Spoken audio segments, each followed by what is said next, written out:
Umaga po, ayon po dito sa inyong pinadalang patayaan nating bago, ito po maganda po sana ito, pero karamihan po kasi sa ating mga kubrador o taga-pangulikta ng taya ay matatanda na. Sanay na po sila sa gawain ng waiting nung araw.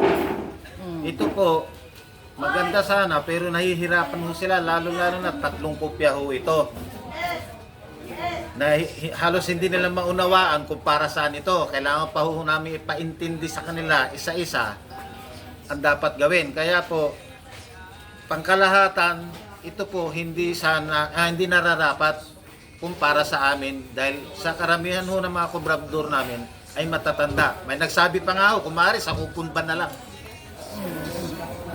Hindi yung ano.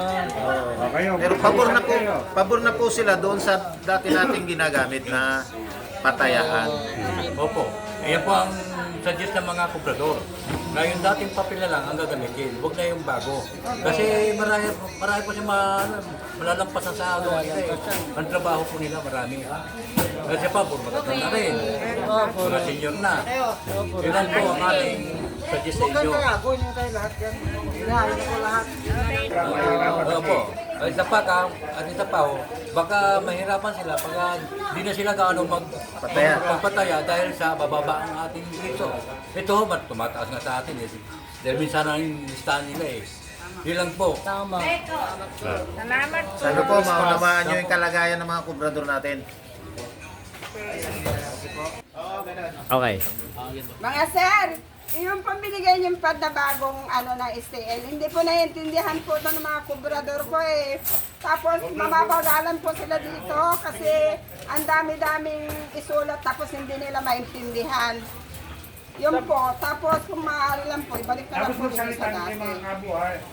Sir, hindi po kasi dami maintindihan naman, lalo yung mga may edad na mga na hindi nakakaintindi masyado. Ang liit ng pagsulatan, paano isulat yung Hindi nila kasa? maintindihan po si sir kung paano. Opo. Tsaka po abala sa tsaka Ayun, abas sa oras, tapos kilas-kilasin pang ganyan. Mamaya napulit yung original. Ano na?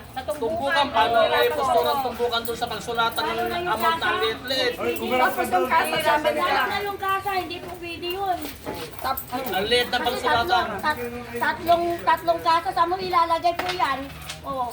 Hindi po maintindihan ng mga kubrador, kahit lalo na kami senior citizen. Oo. Kubrador, oo nga. Yun lang po, sir. Thank you po.